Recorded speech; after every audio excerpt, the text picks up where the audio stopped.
विक्रम बेताल की कहानियाँ by RJ Shailendra. तो शुरू करते हैं आज की कहानी विक्रम बेताल पार्ट 1। काशी में प्रताप मुकुट नाम का राजा राज्य करता था। उनका वज्र मुकुट नाम का एक लड़का था। एक दिन की बात है कि राजकुमार दीवान के लड़के को साथ लेकर शिकार खेलने जंगल में गया। घूमते घूमते उन्हें तालाब मिला। तालाब के पानी में कमल खिले थे और हंस खिकोल रहे थे। किनारों पर घने पेड़ थे जिन पर पक्षी चहचहा रहे थे। दोनों मित्र वहां रुक गए और तालाब के पानी में हाथ मुंह धोकर ऊपर महादेव के मंदिर पर गए। घोड़ों को उन्होंने मंदिर के बाहर बांध दिया। मंदिर में दर्शन करने बाहर आए तो देखते हैं कि तालाब के किनारे राजकुमारी अपनी सहेलियों के साथ स्नान करने आई है। दीवान का लड़का तो वहीं एक पेड़ के नीचे बैठा रहा, पर राजकुमार से रहा ना गया। वह आगे बढ़ गया। राजकुमारी ने उसको देखा तो वह उस पर मोहित हो गया। राजकुमारी भी उसकी तरफ देखती रह गई। राजकुमारी ने कमल का फूल निकाला और अपने कानों में सजा के चली गई। उसके जाने पर राजकुमार निराश हो अपने मित्र के पास आया और सब हाल सुनाकर बोला, मैं इस राजकुमारी के बिना नहीं रह सकता, पर मुझे ना तो उसका नाम मालूम है ना ठिकाना। वह कैसे मिलेगी? दीवान के लड़के ने कहा, राजकुमार आप इतना घबराएं नहीं, वह सब कुछ बता गई है।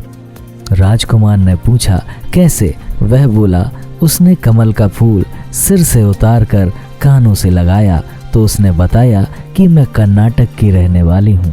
दांत से कुतरा तो उसका मतलब था कि मैं दंतबाट राजा की बेटी हूँ।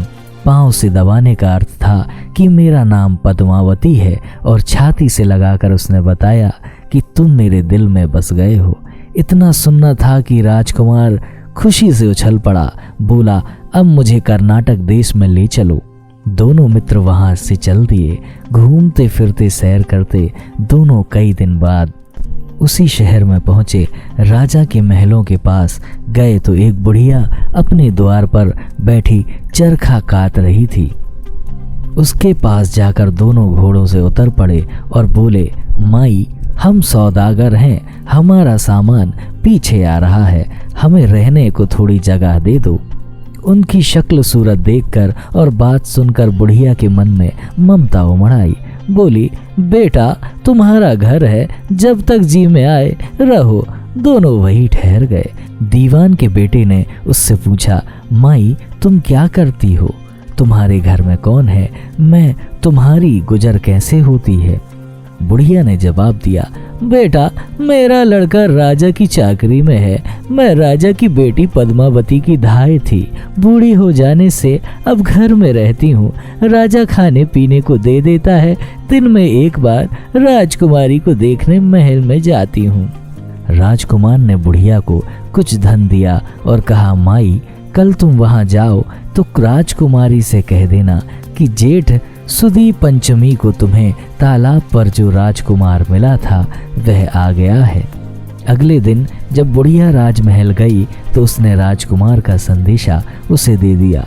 सुनते ही राजकुमारी ने गुस्सा होकर हाथों में चंदन लगाकर उसके गाल पर तमाचा मारा और कहा, मेरे घर से निकल जा। बुढ़िया ने घर आकर सब हाल राजकुमार को कह सुनाया। राजकुमार हक्का बक्का रह गया। तब उसके मित्र ने कहा, राजकुमार आप घबराएं नहीं, उसकी बातों को समझें। उसने 10 उंगलियां सफ़ेद चंदन से मारी हैं। इससे उसका मतलब यह है कि अभी 10 रोज चांदनी की है। उसके बीतने पर मैं अंधेरी रात में मिलूंगी। 10 दिन के बाद बुढ़िया ने फिर राजकुमारी को खबर दी तो इस बार उसने केसर के रंग में 3 उंगलियां डुबोकर उसके मुंह पर मारी और कहा, भाग यहाँ से। बुढ़िया से आकर सारी बात सुना दी। राजकुमार शोक से व्याकुल हो गया। दीवान के लड़के ने समझाया, इसमें हैरान होने की क्या बात है? उसने कहा है कि मुझे मासिक धर्म हो रहा है, 3 दिन और ठहरो। 3 दिन बीतने पर बुढ़िया फिर वहां पहुंची। इस बार राजकुमारी ने उसे फटकार कर पश्चिम की खिड़की से बाहर निकाल दिया। उसने आकर राजकुमार को बता दिया। सुनकर दीवान का लड़का बोला, मित्र उसने आज रात को तुम्हें उस खिड़की की राह बुलाया है। मारे खुशी के राजकुमार उछल पड़ा। समय आने पर उसने बुढ़िया की पोशाक पहनी, इत्र लगाया, हथियार बांधे। दोपहर रात बीतने पर वह महल में जा पहुंचा और खिड़की में से होकर अंदर पहुंच गया। राजकुमारी वहां तैयार खड़ी थी। वह उसे भीतर ले गई। अंदर के हाल देखकर राजकुमार की आंखें खुल गईं। एक से एक बढ़कर चीजें थीं। रात भर राजकुमार राजकुमारी के साथ रहा। जैसे ही दिन निकलने को आया कि उसने उसे छिपा दिया, रात को फिर बाहर निकाल लिया। इस तरह कई दिन बीत गए। अचानक एक दिन राजकुमार को अपने मित्र की याद आई। उसने चिंता हुई कि पता नहीं उसका क्या होगा।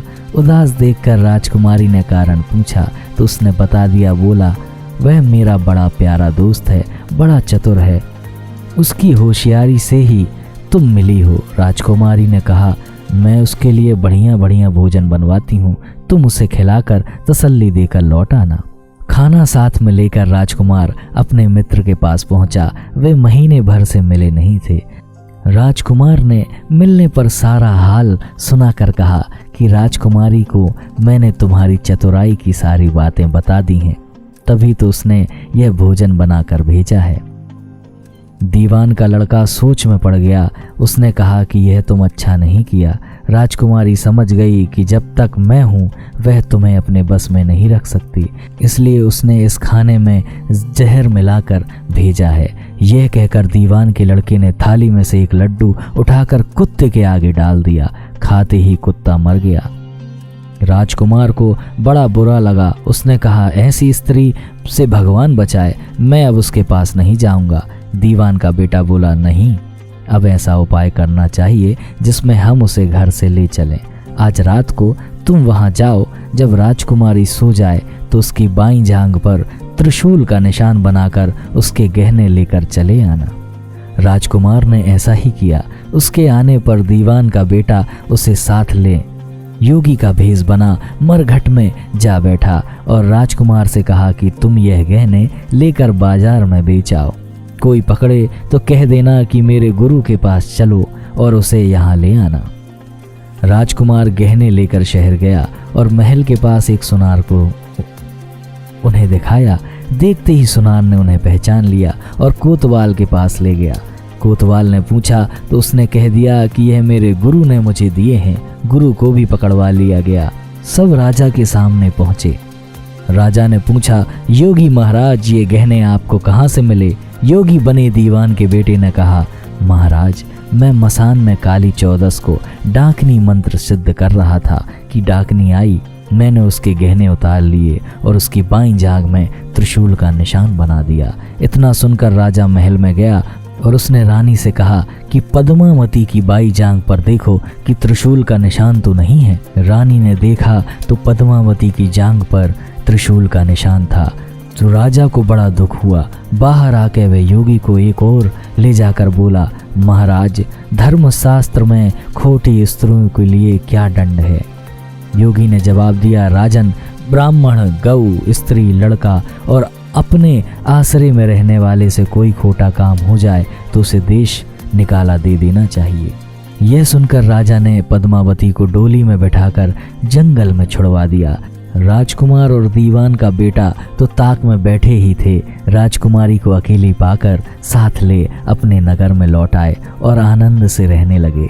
इतनी बात सुनाकर बेताल बोला, राजन, बताओ कि पाप किसको लगा है? राजा ने कहा, पाप तो राजा को लगा। दीवान के बेटे ने अपने स्वामी का काम किया। कोतवाल ने राजा का कहना माना और राजकुमार ने अपना मनोरथ सिद्ध किया। राजा ने पाप किया जो बिना विचारे उसे देश निकाल दिया। राजा का इतना कहना था कि बेताल फिर उसी पेड़ पर जा लटका। राजा वापस गया और बेताल को लेकर चल दिया। बेताल बोला, राजन सुनो, एक और कहानी सुनाता हूँ। अगर आप सुनना चाहते हैं विक्रम बेताल की कहानियाँ तो जुड़े रहिए हमारे साथ। फॉलो करिए हमारा channel, like, share and subscribe.